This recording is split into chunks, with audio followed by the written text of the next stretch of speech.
El siguiente mensaje, por el pastor Abelardo Muñoz, es una producción de la Iglesia Gracia Soberana de Ciudad Juárez.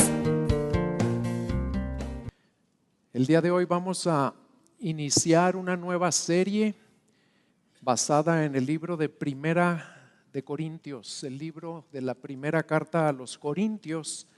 Y el título que le hemos dado a esta serie es Una iglesia que vive en espíritu y santidad, porque esos son los temas que se van a enfatizar a través de toda la serie, empezando con el mensaje de hoy. Y les voy a dar una introducción a este libro de Primera de Corintios y luego vamos a hablar de los primeros 9 versículos del capítulo 1. Lo que les voy a exponer a manera de introducción, los quiero también exhortar a que si no tienen una Biblia de estudio, la compren. Es muy importante para poder obtener el máximo beneficio de leer la palabra, que leamos una introducción a cualquier libro de la Biblia que estamos estudiando, porque en las introducciones nos dice de qué se trata el libro, a quién se le escribió, por qué se le escribió, cuándo se escribió, cuál es la ocasión que dio lugar, las circunstancias que motivaron que se escribiera ese libro, y luego ya con eso en mente, al ir leyéndolo, nos estamos acordando, al principio se nos dijo que Pablo les escribió por esto, y aquí veo que les está hablando de eso y me habla a mí como les hablaba a ellos, ¿verdad? Entonces es muy importante que siempre sepamos por qué se escribieron los libros, a quién se le escribieron y cuáles eran las circunstancias, la ocasión que dio lugar a cada libro de la Biblia.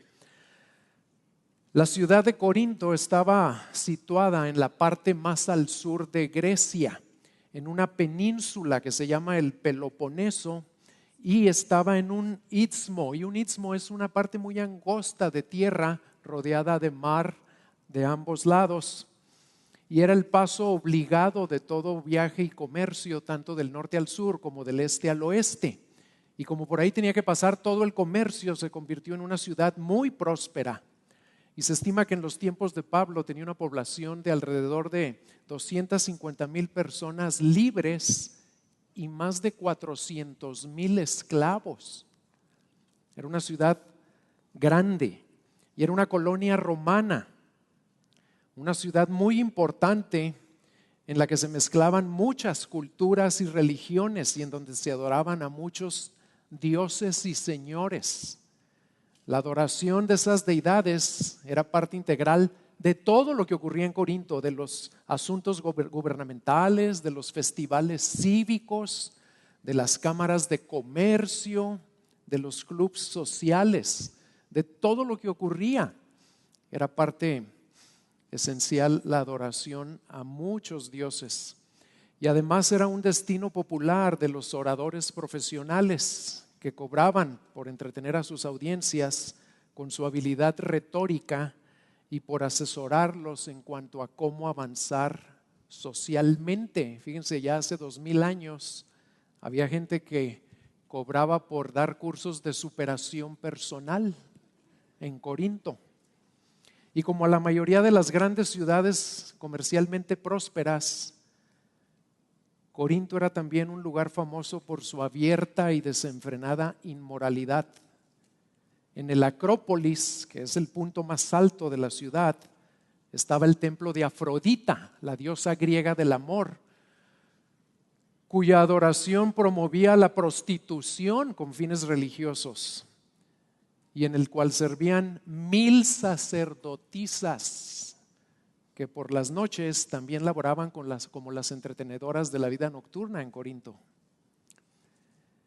Y tan famosa llegó a ser, aún en aquella cultura, estamos hablando de una cultura pagana tremenda, pero tan famosa y tan terrible llegó a ser la inmoralidad de Corinto, que el verbo corintianizar llegó a significar practicar el libertinaje y la inmoralidad sexual.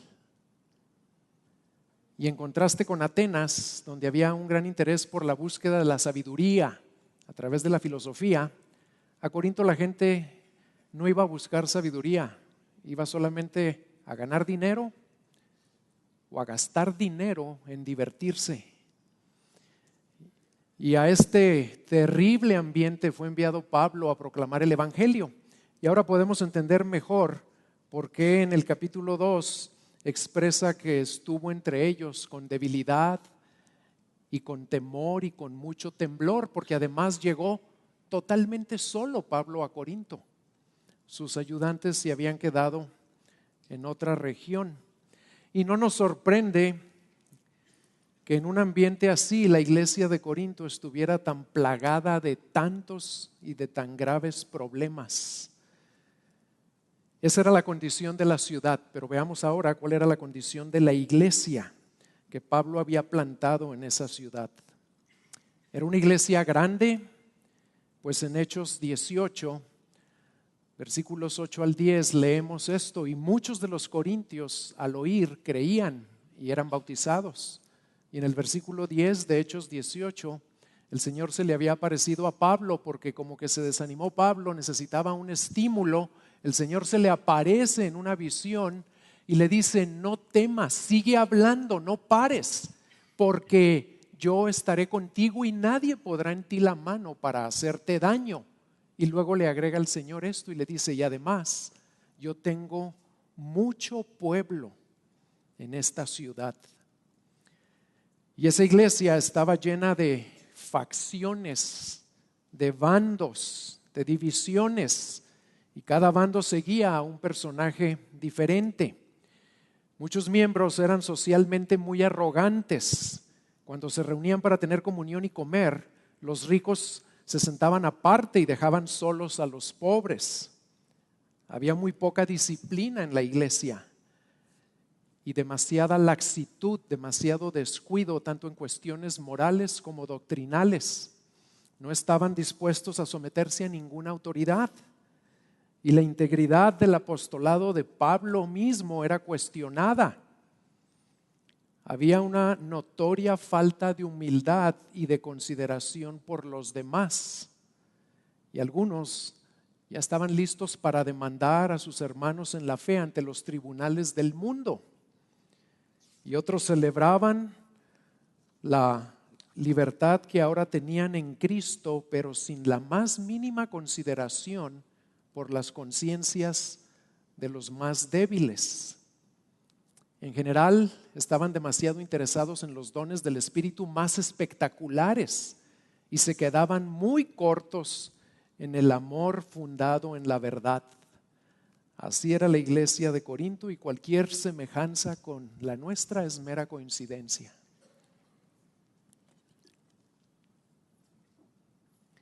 Y lo que dio lugar a la carta, a esta primera epístola a los Corintios, lo que hizo que Pablo la escribiera, fue que lo visitaron en Éfeso algunas personas de Corinto y lo pusieron al tanto de todo lo que les acabo de leer.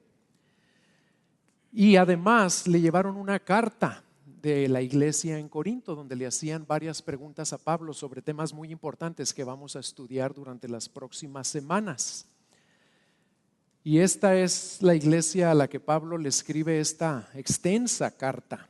¿Para qué? Pues para instruirlos y también para exhortarlos y ayudarlos a corregir los múltiples pecados y errores que estaban cometiendo.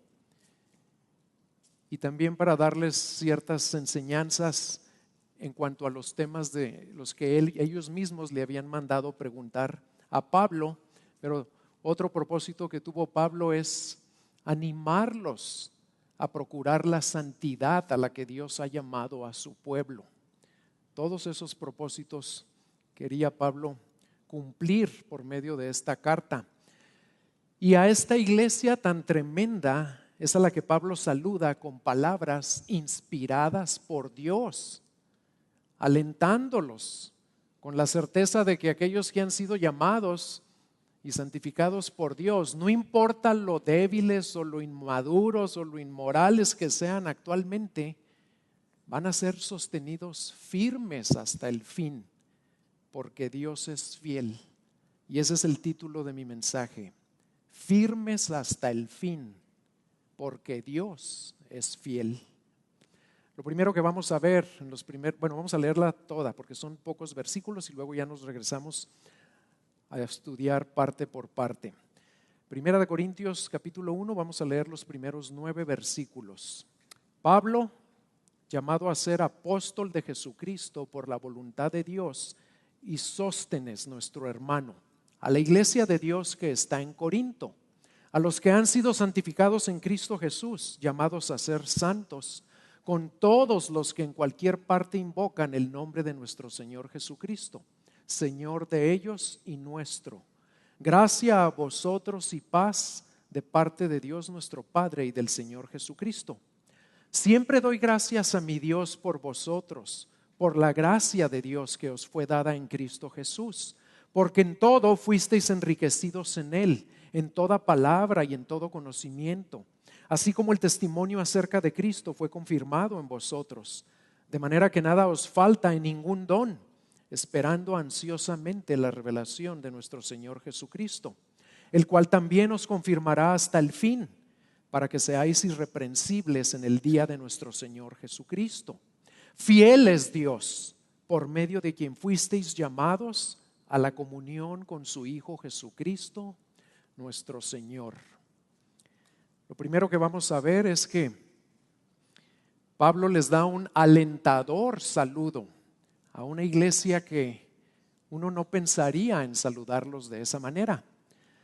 Pablo inicia su carta describiéndose a sí mismo casi de la misma manera que lo hace en la mayoría de las otras epístolas, como un apóstol llamado y comisionado por Dios mismo. Y vean cómo quiere enfatizar que no es apóstol porque él se puso como apóstol, sino que es apóstol porque Dios lo llamó. Pablo dice llamado a ser apóstol.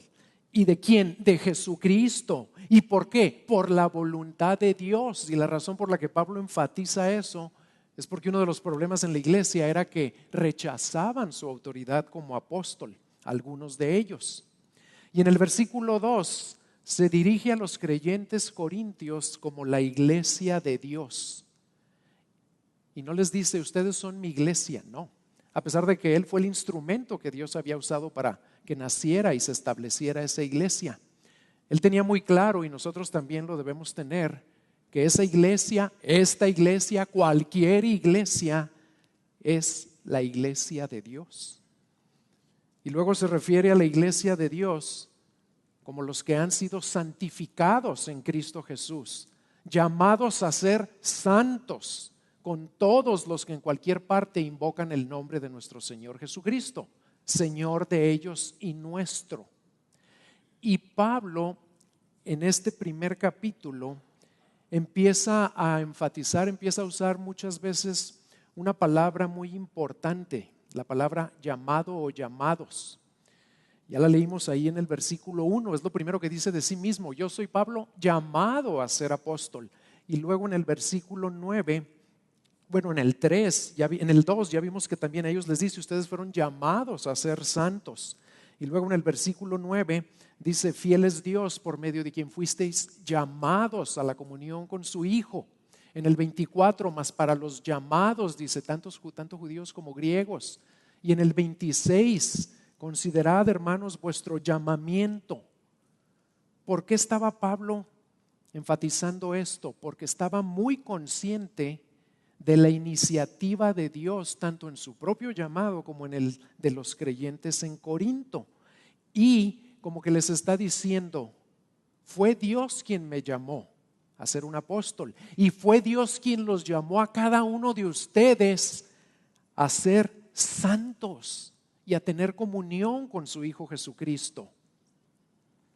Si Dios no hubiera llamado, ni Pablo hubiera sido apóstol, ni ellos, ni para ellos Cristo hubiera venido a ser la sabiduría de Dios y el poder de Dios. Y no serían su pueblo especial, no serían su pueblo santo. Pero los que han sido llamados responden al que los llamó invocando su nombre. Entonces Pablo está enfatizando desde el arranque quiénes son ellos, cuál es su identidad y quién es el que tomó la iniciativa para que llegaran a ser lo que son. Fíjense que no empezó concentrándose en los problemotas que tenían, sino resaltando a Cristo y que Cristo fue el que los llamó. Todos aquellos que escuchan y que responden al llamado de Dios son miembros de la iglesia de Dios, son santificados, dice aquí. ¿Qué quiere decir eso? Pues que han sido apartados por Dios, por el llamado que Él les hizo, y están reservados para Cristo, para el servicio a Jesucristo. Y también han sido llamados a un proceso de crecimiento gradual en santidad que dura toda la vida. A esta iglesia tan inmadura, tan carnal, tan inmoral, Pablo les dice: ustedes han sido santificados, apartados para Dios. Ya no se pertenecen a ustedes mismos.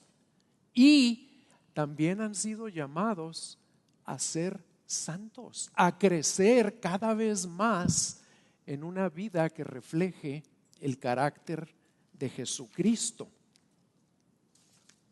¿Cómo podía Pablo referirse a los corintios de esa manera? ¿Cómo es posible que a una iglesia así les dijera que eran el pueblo de Dios, santificados, llamados a ser santos, escogidos, amados? ¿Por qué no los saludó diciéndoles a la peor iglesia de toda Grecia, a los más problemáticos y bronquistas y divisivos? ¿Por qué no los saludó así? Porque los veía a través de los ojos de Dios. Confiaba plenamente en el poder y la fidelidad de Dios. Y la pregunta que nos debemos hacer es: ¿cómo te ves tú a ti mismo cuando sientes que no das el ancho? Que le sigues fallando a Dios, que no puedes vencer algún pecado recurrente en tu vida. ¿Te ves como un creyente condenado, derrotado, fracasado, desamparado? ¿O te ves como Dios te ve, como lo que realmente eres a pesar de las luchas y caídas y debilidades? Como un hijo de Dios, santificado, apartado, justificado, reconciliado y amado, y en medio de un proceso de santificación progresiva que todavía no termina. Así te ve Dios y así quiere Dios que te veas a ti mismo.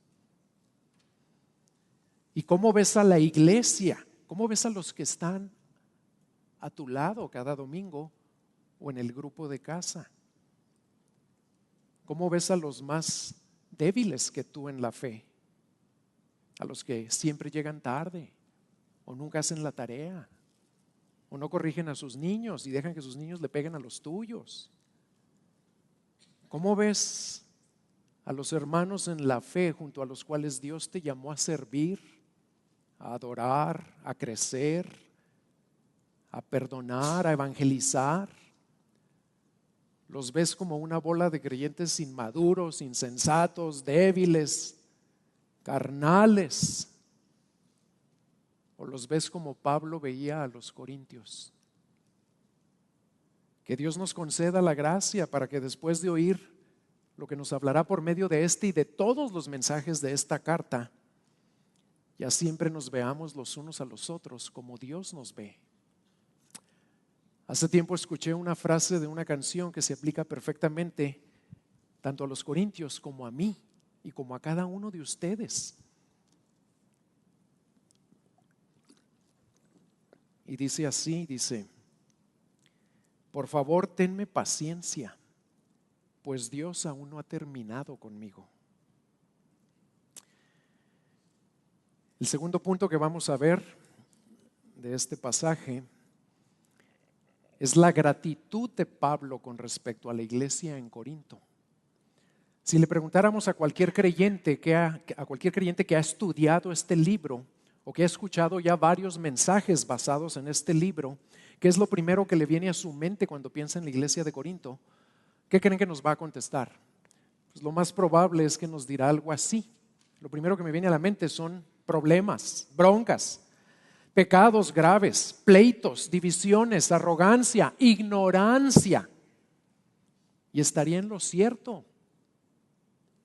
Sin embargo, antes de emitir un juicio y de condenar a esa iglesia, debemos ser humildes y reconocer que los problemas que allí existían existen en mayor o menor grado en todas las iglesias, incluyendo esta.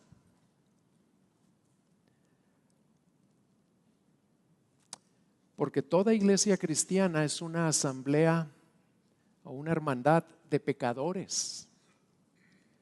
Redimidos, sí, pero aún pecadores. Y donde hay pecadores, hay pecado. Pero aquí Dios nos está enseñando por medio de Pablo que no solo debemos ver a la iglesia como Dios la ve, sino que lo primero que debemos hacer al pensar en nuestra iglesia y en cualquier iglesia es darle gracias a Dios siempre por la gracia que nos ha concedido, como lo hace Pablo en el versículo 4. Siempre dice, doy gracias a Dios por vosotros, por la gracia de Dios que os fue dada en Cristo Jesús. Pablo podía hacer esto porque siempre tenía la mira puesta en lo más importante, en Cristo. Porque siempre veía primero lo más importante, a Cristo. Y por lo tanto él veía a la iglesia de Corinto como realmente estaba, en Cristo, antes de ver cualquier otro aspecto que también era cierto de esa iglesia. Y no crean que lo hacía para pasar por alto los problemas o para ignorarlos, porque como vamos a ver en la carta, claro que se refirió a ellos y con mucha firmeza. En estos primeros 5 versículos se menciona 3 veces la frase en Cristo o en Él. Y Cristo se menciona en 8 de los primeros nuevos versículos. ¿Por qué? Porque la iglesia de Corinto se trata más de Cristo, de su gracia, de su poder, de su amor, de sus propósitos para con los corintios, que de sus problemas. Y lo mismo es cierto de nosotros, hermanos. Esta iglesia se trata más de Cristo y de sus propósitos que de nuestros problemas. Y cuando perdemos eso de vista, ya sea en esta iglesia o en cualquier iglesia, cuando no tenemos clara la visión que Dios nos da aquí en estos primeros 9 versículos, vamos a perder el rumbo, vamos a perder el gozo, vamos a perder la certeza de que realmente podemos avanzar hasta la madurez. ¿Y saben qué terminan haciendo las iglesias o los miembros de las iglesias que pierden el rumbo, que no ven lo que Pablo veía en la iglesia de Corintios? Terminan solamente en exhortarse unos a otros a hacer un mayor esfuerzo, a orar más, a testificar más, a servir más. Terminan en legalismo o en activismo y se olvidan de la gloriosa verdad de que lo que Pablo está afirmando de la iglesia de Corinto, que está en Cristo, es una descripción exacta de toda iglesia local. Y pierden la confianza que tenía Pablo en esa iglesia. Una confianza basada en la bondad y la fidelidad de Dios, como veremos más adelante. ¿Eres tú un miembro que con frecuencia le da gracias a Dios por nuestra iglesia? ¿Por la gracia y demás bendiciones que Dios nos concede por medio de la iglesia? ¿O eres alguien de quien lo que más se escucha es la queja, la crítica, la inconformidad por los problemas, por las fallas o debilidades que aún tenemos como iglesia? Recuerda que Pablo pudo dar siempre gracias a Dios por la iglesia más problemática del Nuevo Testamento, porque jamás perdía de vista el hecho de que estaban en Cristo, y por esa misma gracia nosotros también estamos en Cristo, y por lo tanto podemos y debemos ser siempre agradecidos con Dios, igual que Pablo lo era por la iglesia de Corinto. Y luego en el versículo 5 y 6, Pablo empieza a explicar cómo se manifestó esa gracia que Dios les dio. Y dice así, dice en el versículo 5, porque en todo fuisteis enriquecidos en Él, en toda palabra y en todo conocimiento, así como el testimonio acerca de Cristo fue confirmado en vosotros. Aquí Pablo les está recordando a los corintios y a nosotros que la gracia de Dios siempre es suficiente, pues por medio de ella a ellos Dios les concedió todo lo necesario para ser edificados en Cristo y para cumplir el llamado que Dios les había hecho de ser santos, de ser su pueblo, apartados para su servicio, creciendo en esa santidad y avanzando su reino. Todo lo que necesitaban los corintios ya lo tenían por la gracia de Dios. Todo lo que necesitamos aquí en esta iglesia ya lo tenemos por la gracia de Dios. Solo tenemos que ser fieles en usarlo o en descubrirlo en ocasiones, en cultivar lo que Dios nos ha dado. Pablo es enfático al afirmar que en todo fueron enriquecidos en Cristo. Y enseguida menciona dos clases específicas de dones espirituales en las que fueron bendecidos por la generosidad de Dios. Y eran dones a los que los corintios les daban mucha prioridad.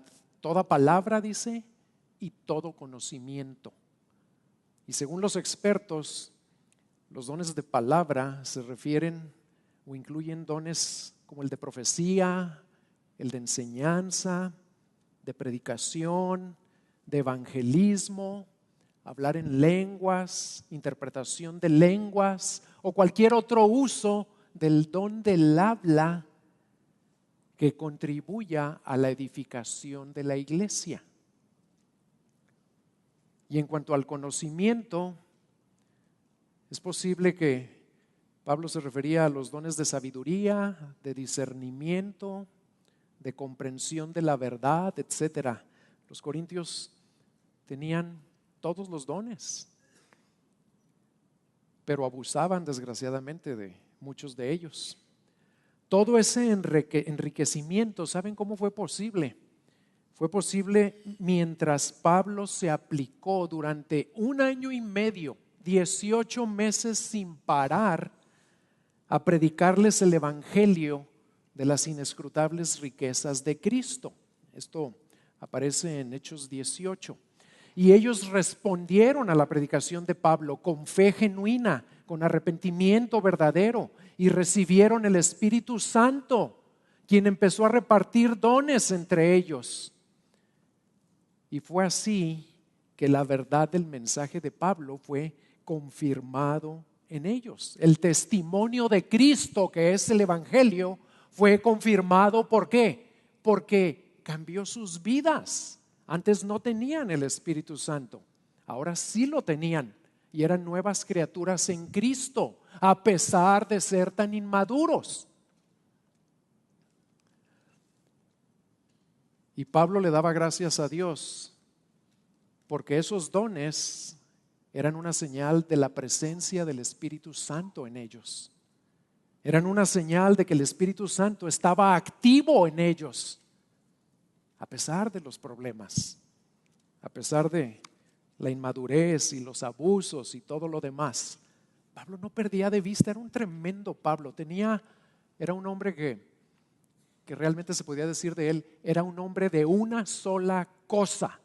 Pablo vivía para Cristo, por eso decía en otras partes, para mí el vivir es Cristo y el morir es ganancia. ¿Y qué más decía? Porque ya no vivo yo, mas vive Cristo en mí.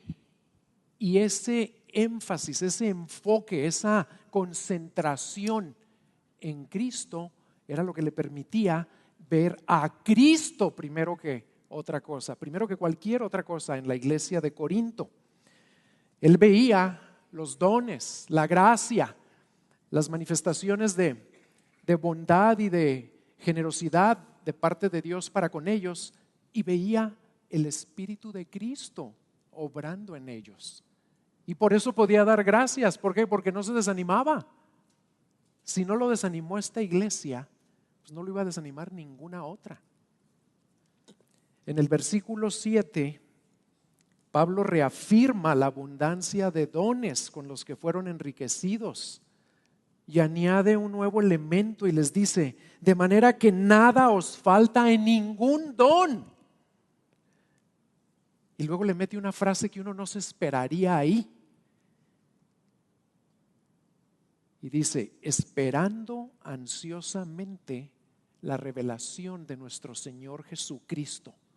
Si está dándole gracias a Dios por la gracia que les dio a los corintios, por los dones que les dio a los corintios, porque no les faltaba ningún don a los corintios, ¿por qué de repente empieza a hablar de la venida de nuestro Señor Jesucristo y de que ellos la están esperando ansiosamente? ¿Saben por qué lo hace Pablo? Porque como que les está instruyendo, señalando algo que algunos estaban haciendo, pero que la mayoría no estaba haciendo, porque no estaban esperando ansiosamente la venida de nuestro Señor Jesucristo en general. Pero Pablo como que les está diciendo, esto no lo pierdan de vista.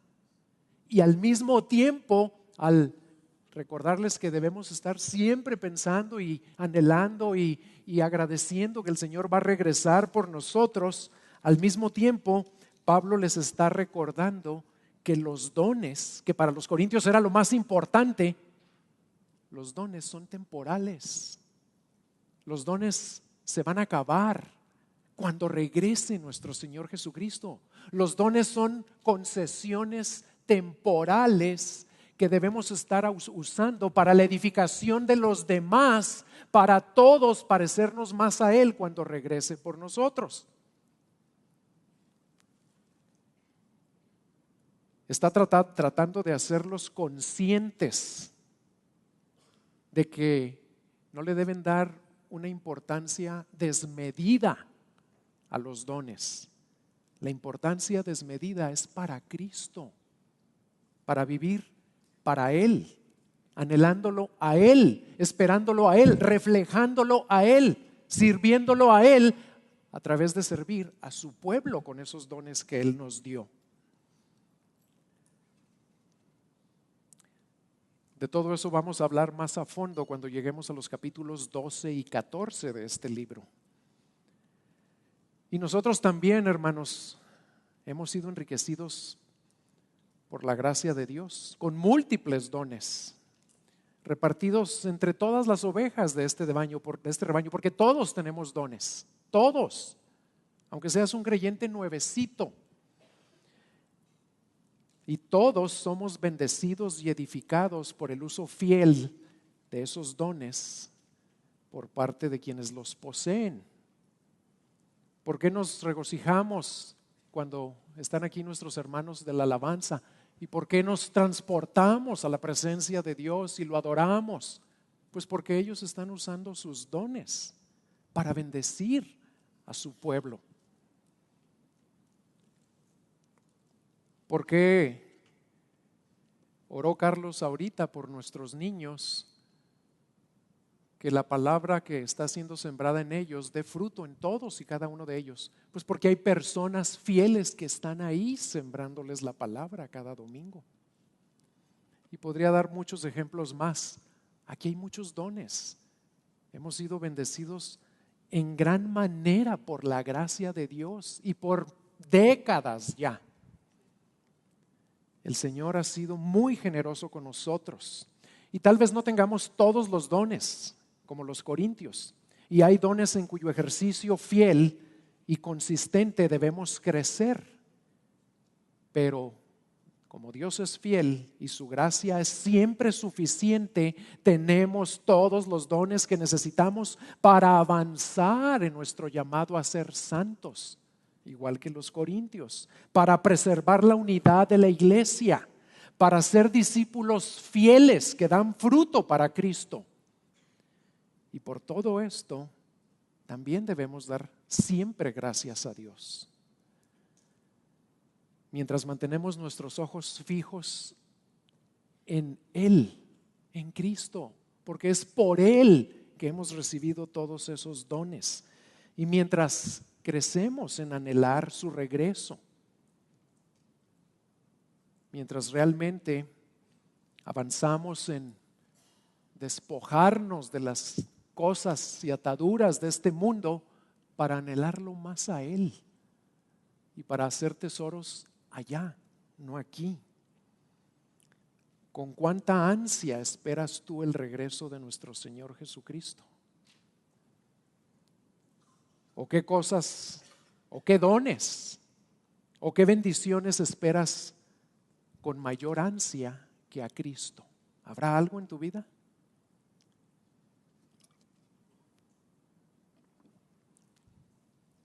Y en tercer lugar, vamos a ver la confianza de Pablo con respecto a la iglesia en Corintio. Ya vimos el saludo de Pablo a esa iglesia, la gratitud de Pablo por esa iglesia.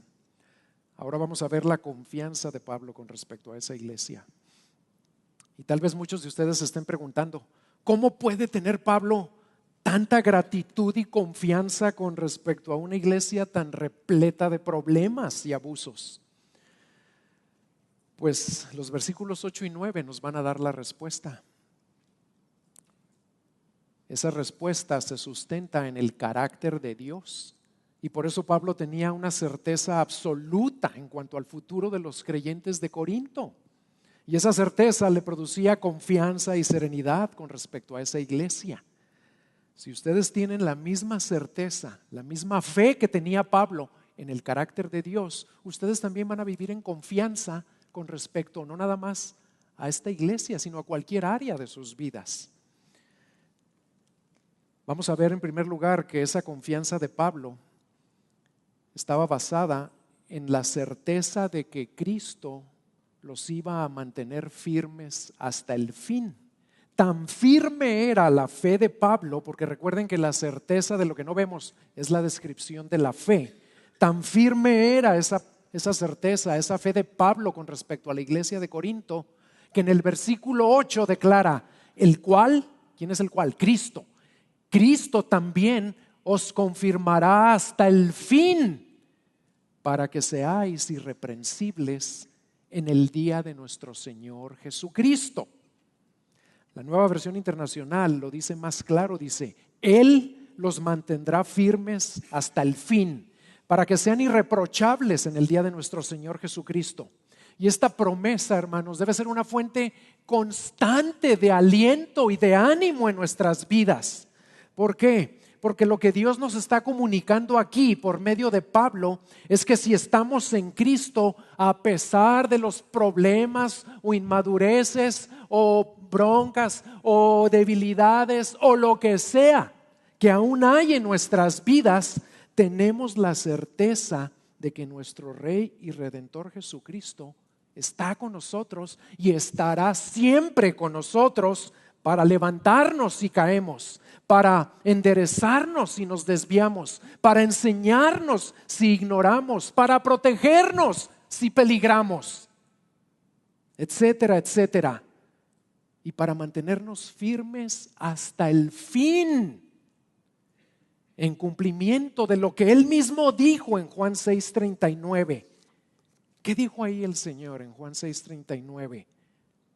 Y esta es la voluntad del que me envió, que de todo lo que Él me ha dado, yo no pierda nada, sino que lo resucite en el día final. El Señor va a cumplir eso, y lo va a cumplir aún en la vida de la persona más inmadura que conozcas, si está en Cristo. ¿Por qué? Porque Él es fiel. Y déjenme aclarar algo muy importante que no debemos perder de vista. Él se va a encargar de levantarnos si caemos, de enderezarnos si nos desviamos, de enseñarnos si ignoramos, de protegernos si peligramos. Pero ¿saben cómo lo va a hacer? Lo va a hacer por medio de su iglesia, por medio de miembros de su iglesia que todavía son pecadores imperfectos. Por eso es tan importante que le demos a la iglesia la prioridad que debe tener siempre en nuestras vidas. Por eso es crucial asistir a su grupo de casa y participar porque ahí están los medios de gracia, los instrumentos que Dios va a usar para levantarte si caes, para enseñarte si ignoras, para protegerte si peligras. Y esos instrumentos son tus hermanos y hermanas que todavía son imperfectos, que todavía son pecadores, pero que son su iglesia. Y Dios los va a usar para mantenerte firme hasta el fin. ¿Saben quiénes son los únicos que no se mantienen firmes hasta el fin? Los que se apartan de la iglesia.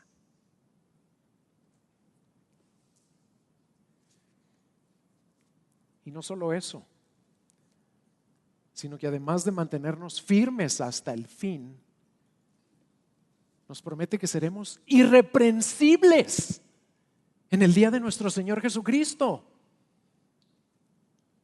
Para todo creyente, no nada más para los corintios, para todo creyente que está en Cristo Jesús, ya no hay condenación en esta vida, como dice Romanos 8:1, ni la habrá en el día final cuando Él regrese.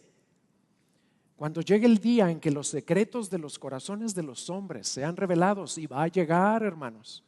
Un día a mí me asustó un compañero del colegio de pastores, un pastor ya grande, maduro, muy sabio, y un día me dice: oye, ¿sabías que cuando el Señor regrese, no sé si tenga razón, ¿verdad? Porque no le quise ni rascar, pero me dijo: ¿sabías que cuando el Señor regrese y estemos ahí ante su tribunal, va a pasar una película de todo lo que tú has hecho? Ay, caray. Qué vergüenza, ¿verdad? Y soy pastor y me da vergüenza porque soy pecador. Y no sé si vaya a pasarlo todo, pero si lo pasa todo y me toca a mí antes que a ustedes, acuérdense que ustedes van después. No se vayan a burlar de mí. Pero ¿saben qué? El aliento no viene de eso. Porque aunque fuera verdad, el aliento viene de lo que Él nos promete aquí, de esta preciosa palabra que no nada más nos va a mantener firmes hasta el fin, sino que nos va a presentar irreprensibles, sin culpa, a pesar de lo que se pueda proyectar de mi vida. Porque lo que se pueda proyectar ahí que ofendió a Dios, ya lo lavó una sangre pura y perfecta.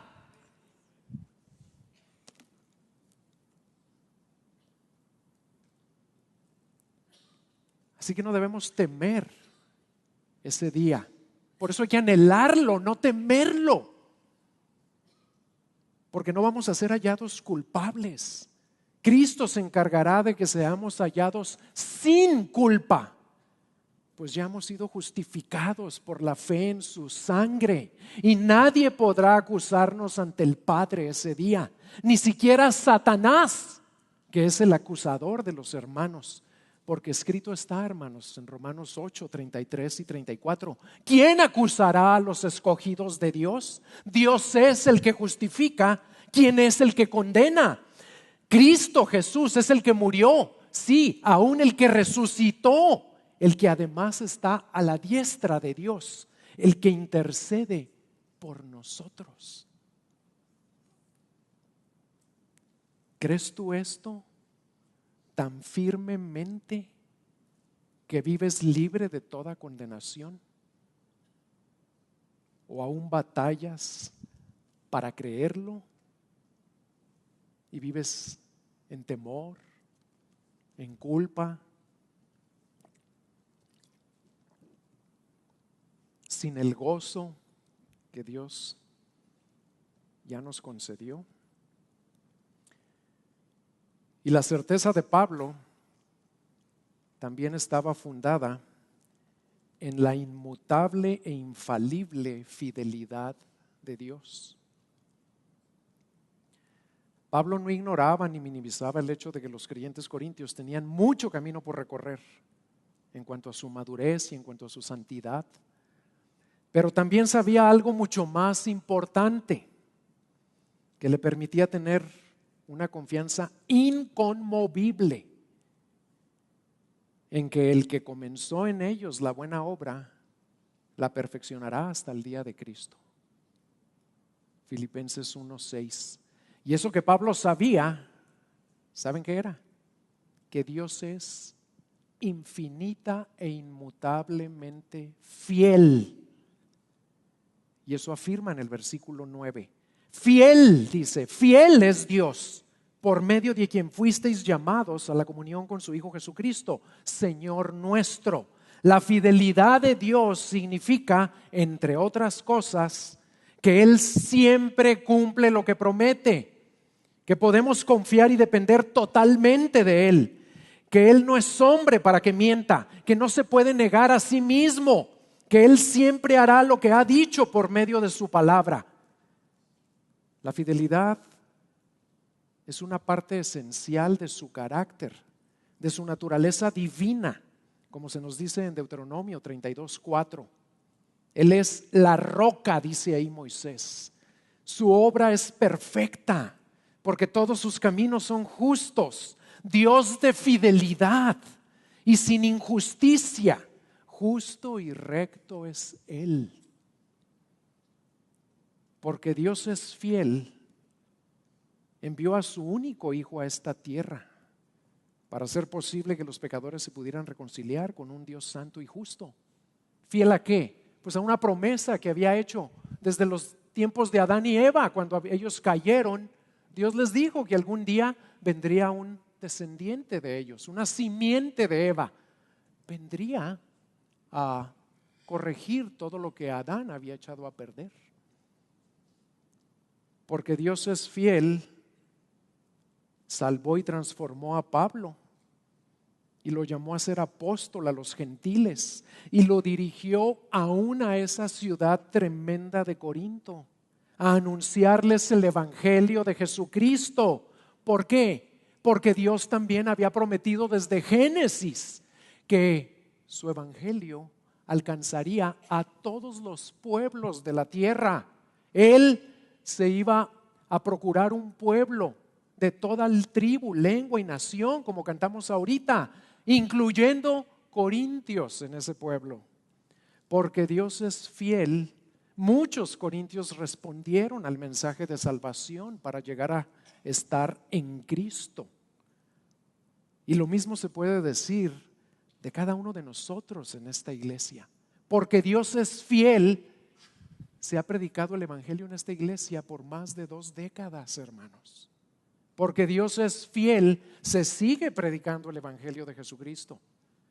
Y porque Dios es fiel, tenemos todo lo que tenemos y podemos ayudar a estas iglesias en otras partes y seguiremos tratando de plantar más iglesias. Todo porque Dios es fiel.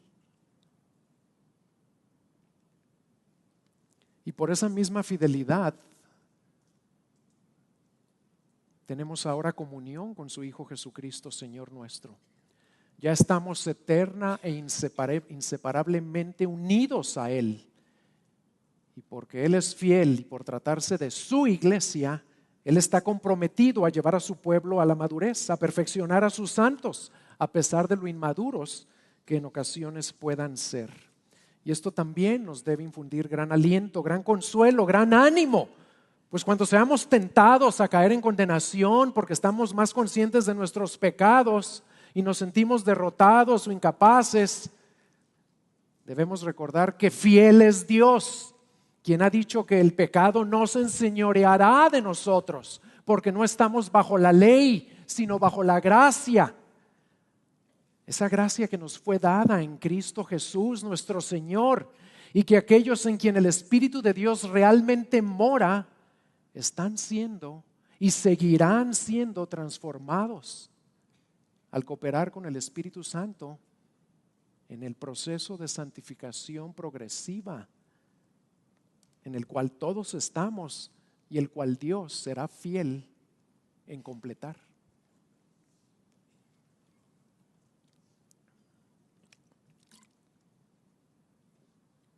¿Confías tú en que Cristo te mantendrá firme hasta el fin?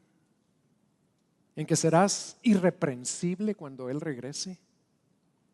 ¿Y en que hará lo mismo con todos los que estamos en Cristo en esta iglesia, por inmaduros que seamos actualmente? ¿Confías en que Dios es absolutamente fiel y completará el proceso de transformación que inició en tu vida cuando Cristo te salvó? Y en que también lo hará con el resto de los creyentes de nuestra iglesia. En conclusión, por medio de este saludo, de la gratitud y la confianza de Pablo con respecto a la iglesia en Corinto, Dios nos está enseñando algo maravilloso, hermanos. Algo que debemos aprender a vivir más y más, a practicar cada día. Y nos está enseñando que debemos vivir más conscientes y enfocados en el poder de Dios que en la fragilidad humana, en lo bueno que está sucediendo que en lo malo que está ocurriendo. Y no porque lo queremos ignorar o lo vamos a ignorar. Pero eso solo será posible si fijamos nuestros ojos en la fidelidad de Dios más que en la inestabilidad humana.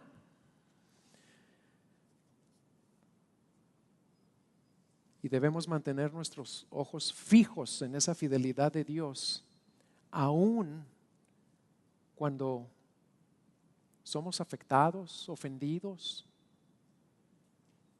por creyentes en Cristo que no han sido perfeccionados igual que yo, pero que ya están en un proceso de avance hacia la madurez.